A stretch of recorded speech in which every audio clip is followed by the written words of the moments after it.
നാഷണലും ഇന്റർനാഷണലുമായിട്ടുള്ള എല്ലാ കമ്പനികളുടെയും ലെൻസും ഫ്രെയിമും ന്യായമായ വിലയ്ക്ക് ലഭിക്കുന്ന കൊച്ചിയുടെ സ്വന്തം optical showroom Jasal opticals. Jasal opticals, opposite TB hospital, Karivelippady, Kochi. Janadhipathya Mahila association Kochi മണ്ഡലം കമ്മിറ്റിയുടെ ആഭിമുഖ്യത്തിൽ അന്താരാഷ്ട്ര വനിതാ ദിനം ആചരിച്ചു. ജനാധിപത്യ മഹിളാ അസോസിയേഷൻ കൊച്ചി മണ്ഡലം കമ്മിറ്റിയുടെ നേതൃത്വത്തിൽ തോപ്പുംപടിയിൽ അന്താരാഷ്ട്ര വനിതാ ദിനം ആചരിച്ചു. CITU അഖിലേന്ത്യാ സെക്രട്ടറി ദീപ കെ രാജൻ ഉദ്ഘാടനം ചെയ്തു.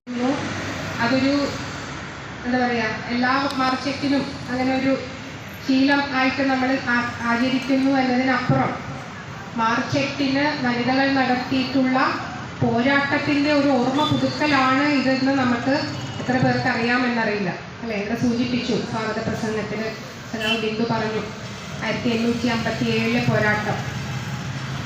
അന്ന് തുടങ്ങിയ പോരാട്ടം ഇപ്പോഴും അവസാനിച്ചിട്ടുണ്ടോ? അല്ലേ? ഇപ്പോഴും നമ്മൾ ആ പോരാട്ടം തുടരുക തന്നെയാണ്.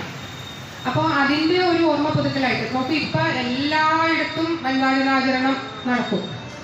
അപ്പോൾ നമ്മൾക്കറിയാം, നമ്മുടെ രാജ്യം അല്ലെങ്കിൽ ലോകമെമ്പാടും മുതലാളിത്തത്തിൻ്റെ വലിയ നീരാളിപ്പിടുത്തങ്ങളിൽ ഈ ഒരു ദിനത്തിൻ്റെ പ്രാധാന്യത്തെ കൂടി അവർ അത്തരം പ്രചരണങ്ങളിലേക്ക്, അല്ലേ, പത്രങ്ങളിൽ സൗജന്യങ്ങൾ വരും, അല്ലേ, നമുക്ക് സാധനങ്ങൾ വാങ്ങിക്കാനായിട്ട് ഓഫറുകൾ വരും, നമുക്ക് സമ്മാനങ്ങൾ തരും, ഫ്രീ യാത്രകൾ തരും.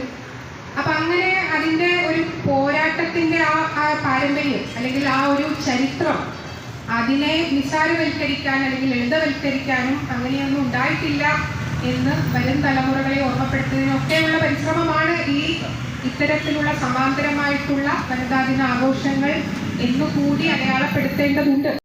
മഹിളാ അസോസിയേഷൻ ജില്ലാ കമ്മിറ്റി അംഗം റെഡീന ആന്റണി അധ്യക്ഷത വഹിച്ചു. Mahila association Palluruthy area secretary Bindu Johny, CPIM Kochi area committee secretary PS Rajam, Fousiya Raheem, Reshma Ramesh എന്നിവർ സംസാരിച്ചു. തോപ്പുംപടിയിൽ നിന്ന് ആരംഭിച്ച പ്രകടനത്തിൽ CITU, മഹിളാ കർഷക സംഘം, കർഷക തൊഴിലാളി, NREG എന്നീ സംഘടനകളിൽ നിന്നുള്ള മഹിളകളും പങ്കെടുത്തു. News bureau, Thoppumpady.